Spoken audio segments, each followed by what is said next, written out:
and underfitting. Let me talk a little bit on that, and after that we'll be discussing about like what kind of techniques can be used to reduce it. Okay, so I'll be listing out few scenarios, and I'll be saying like will it overfit or underfit. Okay, so let me do that scenario. Overfitting, underfitting. So okay, let's try that. So maybe what we'll do is we'll not list down all the things at a time. We'll come back during our discussions and jump in back here, and then we'll again fill this table. Okay. So let's start from here. So what can be one example of overfitting and underfitting? We have seen it here. See, like if your model complexity is very low, then it is very high chance that there can be a underfitting, and your model complexity is high, then there is a chance that your like value is like your model is like overfitting. Okay, so scenario one is like about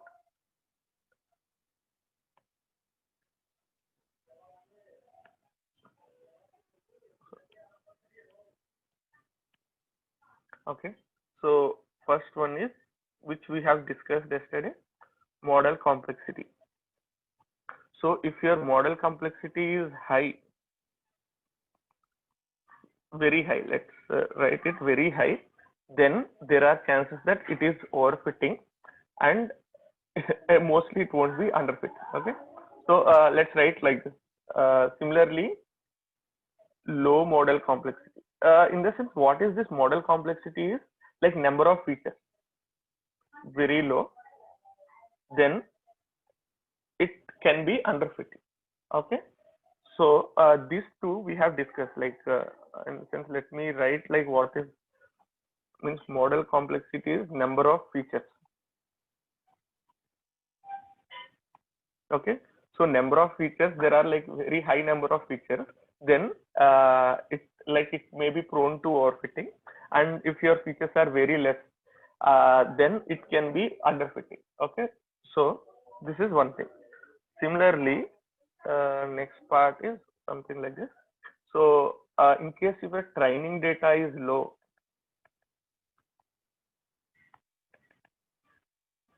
okay, so then there are very high chances that your model will overfit. Like it depends on, like you have to take care that these are the scenarios which you have to be alert. Means like if your training data is very low, means like there are only few points with which you have to train your model, then what will happen, it will, because like it is not seeing like many variations in your model, maybe with the kind of, even though like your complexity is less, it will try to fit the model. Okay, let me take that scenario and tell you. So what can happen is something like this. So if you have only 3 points, okay, so in training data, not testing data, in training data, let's say we have only 3 points, and let me tell you one simple example. Okay, like you are asked to predict if you are what can I say? Okay, so take the same cancer example if not. Okay, so you are given only 3 patients, like till now, like you saw, who are having cancer. Okay, so you have seen them, and with them, like you are asked to predict if newcomer, if the new patient, if he is coming, like is he having cancer or not. Okay, so but you did not see so much of data. You have only seen 3 data points or 2 data points. So with that, how can you be able to distinguish between a cancer and a non-cancer patient? Because you don't have anything, like just that you have like so many features just for 2 samples, not for like many samples. You only have for 2 samples. Let me write that as well. Okay, so maybe one is blood uh, blood count, blood like WBC, RBC, all those things, right? So this is X1. Similarly, there is something else, X2, diabetes, so on, so on, so on. Some 100 you have, okay? So all these you have values, okay? So already because your features are more, there is chance of overfitting. So, but let's not think about that. Like let's say we have our model. Uh, so like your features are more, we have our let us say we have taken care of that. Okay, let's say that for the data complexity data you have, like our models are like fine. Okay, let's say it is in medium complexity.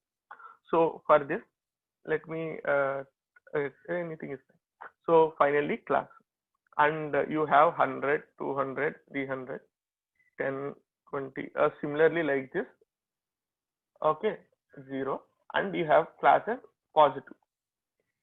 Similarly, one more thing, 10, 20, 50, 70, 90, 20, you class as negative. Okay, so let us say you only have these two examples, and with these two examples, will you be able to kind of draw a line, because these two can be somewhere here and here, right? So let us say these two. Okay, so if you draw a line in between, but you don't know where the next point lies, you won't be very confident that you have separated it well, because we have seen if you take like logistic regression, so many cases it may be like this. So why can't you can have a line like this? You can also have a line like this, right? So you will be always confused, like you won't be confident with this, because actually you are trying, let us say maybe your actual data is like this if you take more points, but if you do like this, then it will not predict all this properly, right? So we should have enough data points, or else your model will it like what we are doing for the same training data what you are fitting such that your training data is 0 in this case, right? So if you take this case, what we are trying to do is, let us say you have run a model, and finally you got something like this. Okay, so with this, like you are perfectly training, like your training the error will be 0, because on the training data you have perfectly segregated all crosses in one side, and means like all positives in one side, all negatives in other side. This you have done perfectly for the training data. And if you see the test data, okay, test data is the one which model can't see, and you can't optimize on top of the test data. So let's say, let me represent it in another color. So test data is something like this.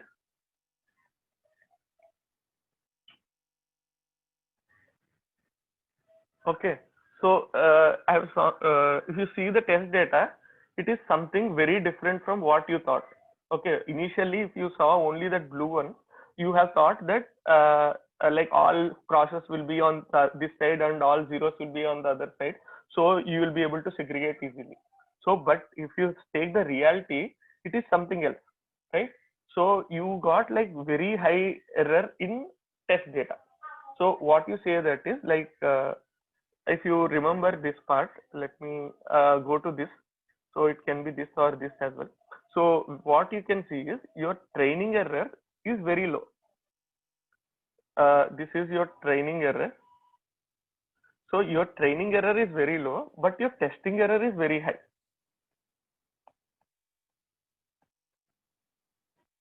Your testing error, right? So there is a gap between these two. So that we call it, let me jump to somewhere far here. So if you can see, we have like lot of variance, like bias is usually like it will come from your training error. Okay, means like how much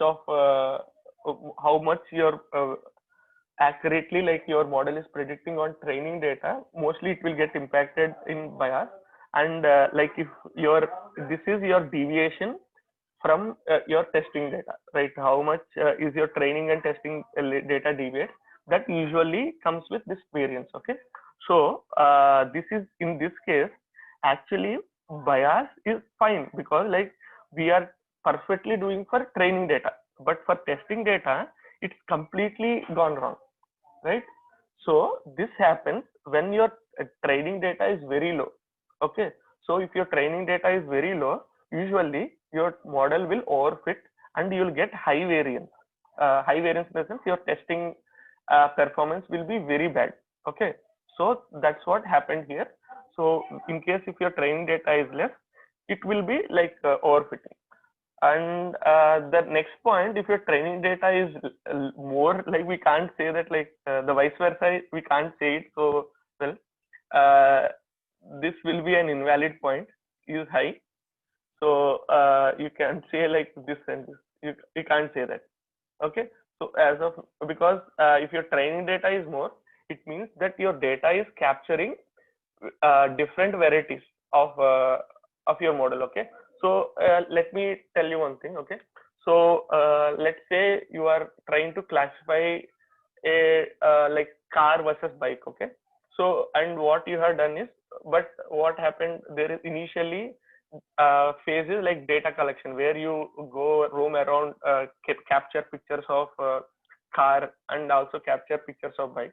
But what happened, you only roamed it in your area which you have covered. You did not find many bikes. Okay, you find only 1-2 bikes, and the same pictures you have taken again and again and again. Okay, but like for cars, you may have, even for cars as well, you found only like 2-3 cars and you have taken that picture and again. So because like you have seen now, if training data is less, then it will overfit. So just not to overfit, what you have done is, you have taken so many pictures of that car. Okay, same car, I have taken many pictures, click like 100 times, 200 times. So will this give any kind of improvement? So this is a question for you, like will this give any kind of improvement? Let me draw it and then tell you. So in case if it is the same car, same photo, your data points will be here only, right? And it is bike, let us say bike is this zeros. So bikes, like you're taking in same pics. Okay, so you'll always get somewhere here. So like then what will happen, you will have a boundary here, right? So and again, let's say you got a new car. Okay, so you went to another city, like now you have trained a model with this, and now you went to some other area where you found some different cars. Like till now you have seen sedans, but later you have seen an SUV.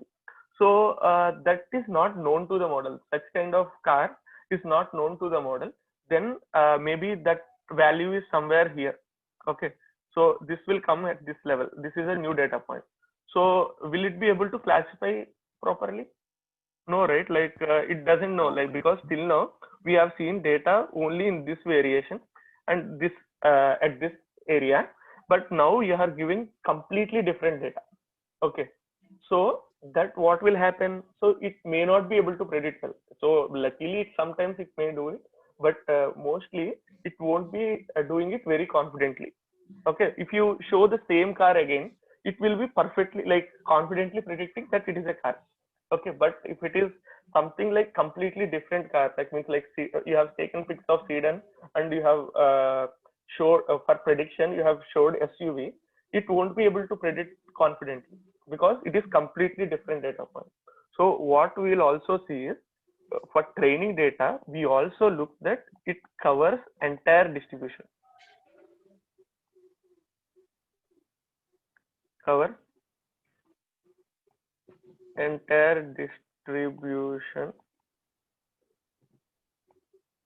of the data set, even for testing data as well.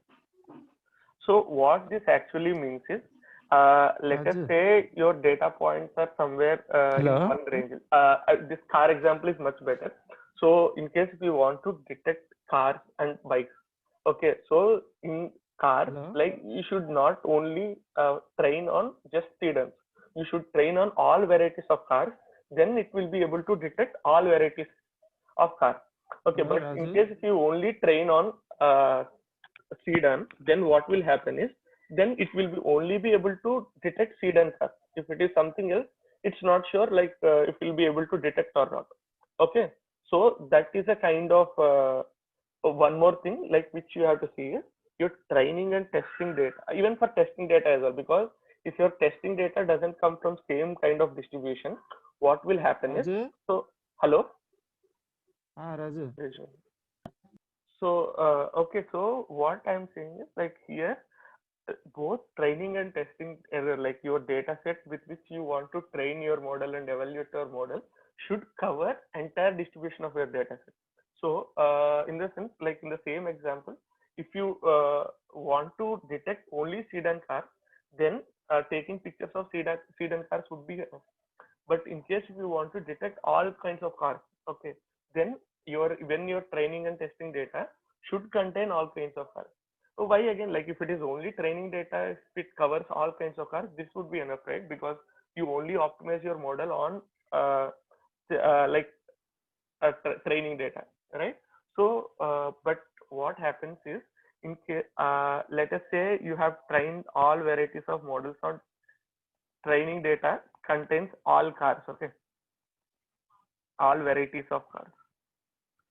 Then with this I have trained a model, and now this model is capable of predicting all cars, okay. So and in testing data, let us say I only tested for sedan, I only have sedan cars in testing data. Then if I send to model, it will predict it, okay. So it will predict it and give an accuracy of something, okay. But what happens is, like you have only tested it on sedan cars, okay, but then you got a decent accuracy, that is enough, that is fine. But in case if new car is something like SUV, you are not sure if your model will predict correctly, because you did not test on it, okay. So even your testing data should contain all kinds of cars, right? So it means both training and testing data should come from same distribution.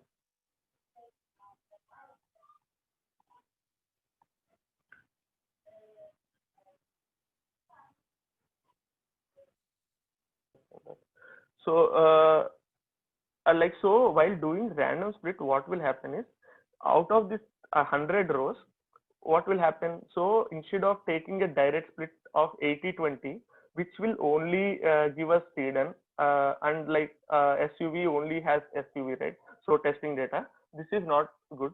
So what we do is, like to cover all varieties, we do a random split into 80-20 again.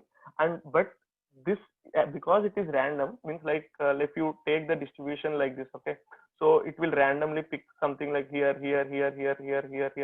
So and if you plot the distribution of train, still it will be something like this.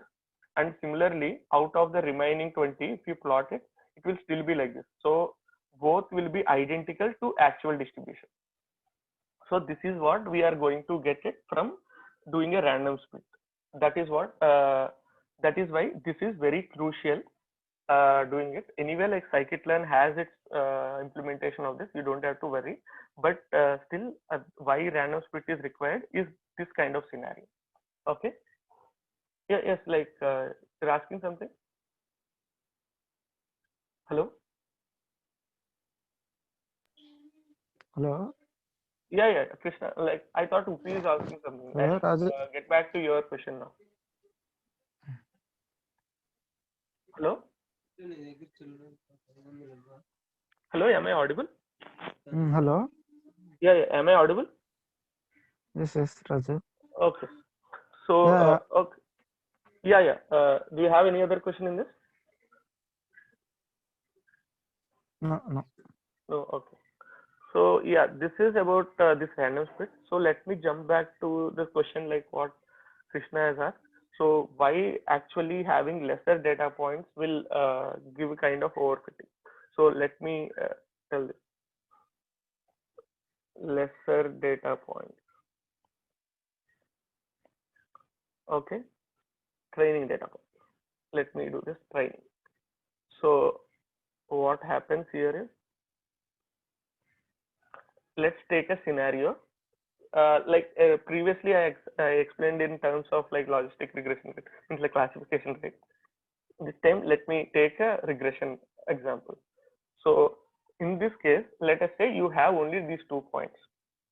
So in these 2 points, what you'll do, like you gave only these 2 points to your model, and you are asked to train the model. Okay. So these 2 points, what I'll do, I will draw a kind of a line on top of it, which will connect these two, right? Right? Is it fine? So this is what we have. Okay. So then what will happen is you will deploy this model and for production. Okay, and then you will see how is it like doing for a new data point. So and then unfortunately you will see your new data points as something like this. Okay, so which you did not cover in your training data. So then what will happen? You actually have a lot of error. Like let us say it will predict this. This is the error for this, right? So this is the error. This is the error. This is the error. So this will be the error for your data points. So if you see your training data, it has performed very well. That blue marks what you have, right? So there it has performed like excellently. Okay, but when you take in the new data points, like it did not, because like your new data points did not cover so many of possibilities, and what will happen is it gave like lot of error, right? Because if your model sees so many examples, it will do better. If it sees very less examples, it will think that that is the only kind of variations we'll have, and it will, what it will do, it will try to do a model further and try to minimize that training error. Okay, so but once it has done that, then what will happen? Your testing error, but your data points are very different. Okay, so the distribution of your training and testing data will come into picture again.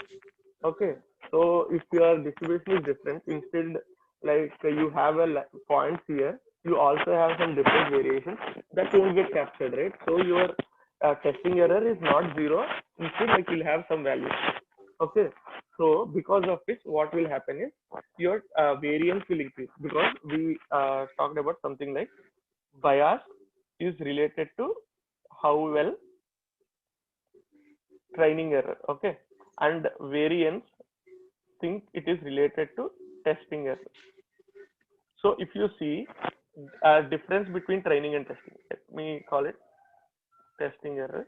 So this difference will actually give you variance, and this will actually give you or to say a bias. Okay, so if you see here in training, the error is very low, because in these two values here, okay, it is able to predict very well. Okay, but in case if you see the testing data or new data there, it is not performing very well, right? So you have got this bias as almost zero and a variance as very high.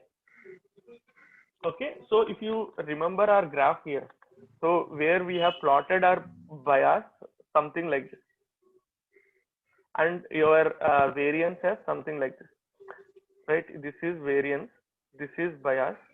So if you take this zone, where will this come into picture? And we have given this as overfitting and this as underfitting.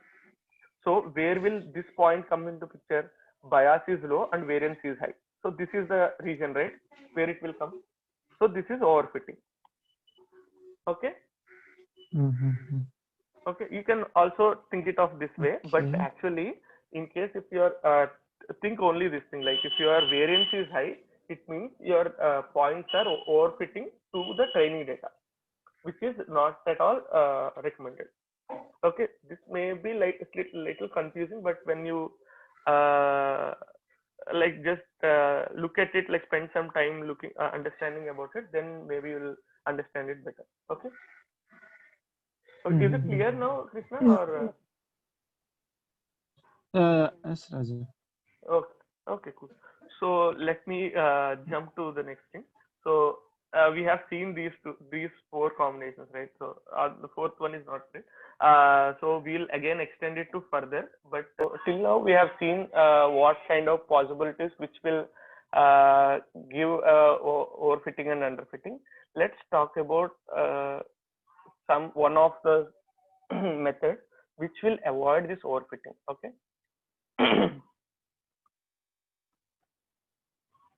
Methods to avoid overfitting. So usually, like first, let me go with like simple method. One simple method is like if it is overfitting, what you have to do means like your complexity is very high. Let me jump here to yesterday's thing. So this is a point of overfitting, right? So here this is overfitting. So at this overfitting, it means your model complexity is more than required. So that is why it went to overfitting. So what you have to do, first thing is you have to reduce the overfitting model complexity.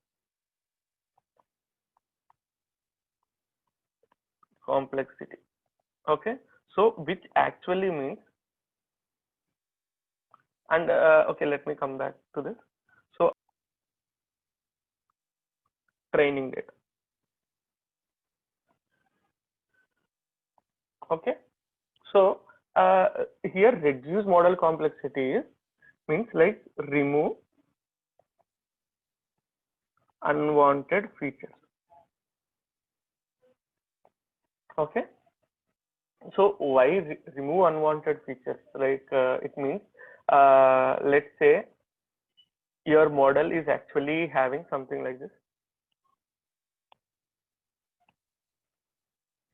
So your model y is like theta naught plus theta 1 x plus x square plus x cube plus so on plus x power 100 x power 100. Okay, so you have your model to that level of complexity which has made it overfitting, but maybe your data doesn't require your that complex model to get trained. Okay, so maybe your model is something like this, for which actually something which is two complexity and three complexity would have been sufficient, but you have went till 100 complexity.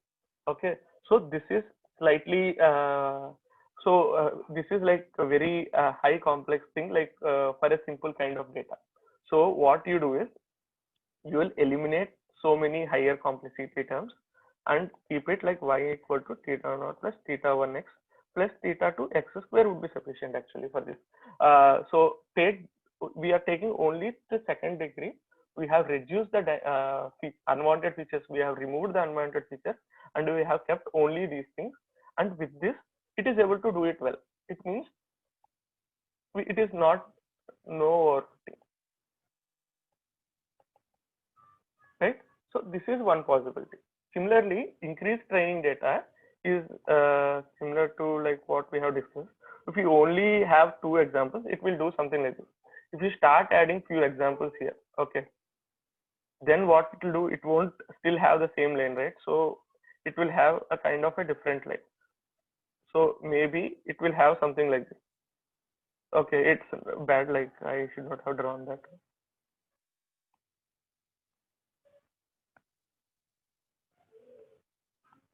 Okay, so what you may have is, because like you have seen like so many examples now, so it will do something where your training error may not be zero, it will be minimum.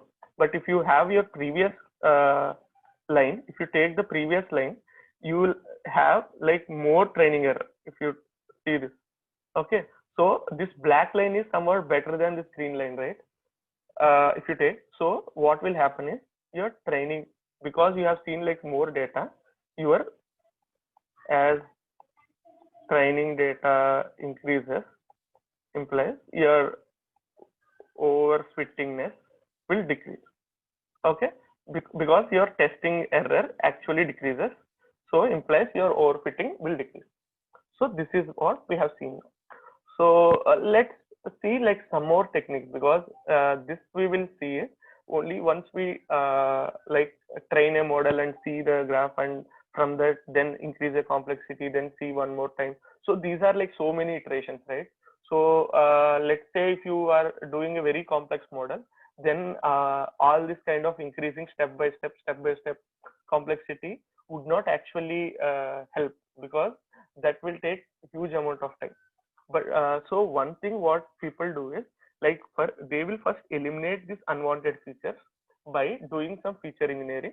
What they'll do is they'll try to put some patterns across, like see if this particular feature is having some impact on the final predicted target or not, and similarly for each of the features, and then they will do this analysis and they will remove where it is not varying. Okay, so something like, let's say take the same example of real estate one which we took long back. Okay, so in that features like there are size size of flat, and there is this locality, and then what you say, number of bedrooms. So these are okay. Okay, so and you also have that real estate guy's age and phone number. Okay, so if you also take these as your features, these are actually relevant features for your price, right? So age, I don't know, like maybe reputation will count, but if you take the phone number, it is completely relevant. So such kind of features actually you can remove completely because those won't impact your final value. Okay, so such kind of things like you will do in feature engineering, and then you'll eliminate like few of the features. But when you come to like more complex problems where maybe you can't even do feature engineering exactly, let me take one scenario where you go for deep learning, where all feature engineering won't be so flexible because you won't manually give these features. So and there are something like images. Let us take these images. So in images, it's just like you capture an image. Okay, so what feature does it have? It doesn't have any other feature other than your image. Okay, so in case if you're this car, so under scenery background here, so this is your only feature, not the only feature. This is your data point. From this, maybe at one point they used to extract some features out of it and then give it to the model. But now in the deep learning era, like you won't extract features. Instead, like you directly give the image to the model and it will try to predict. So that will come in the later session, but this is not always possible. That is what I want to say. Okay, so in that case, then what will you do if it is not possible always? So then there is a concept of regularization. So this is again like divided into two parts, which is L1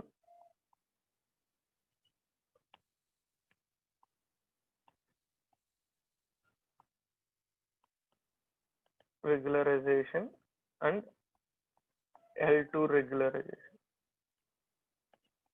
So this L2 regularization is also called as ridge regression, and L1 is called as lasso regression. Sorry, not regression. Yeah, it's the regression. So just like in a linear regression, this is one more kind, but the concept of regularization remains same. Maybe they have named it like lasso and ridge, but the concept of regularization, we can use it in other networks as well.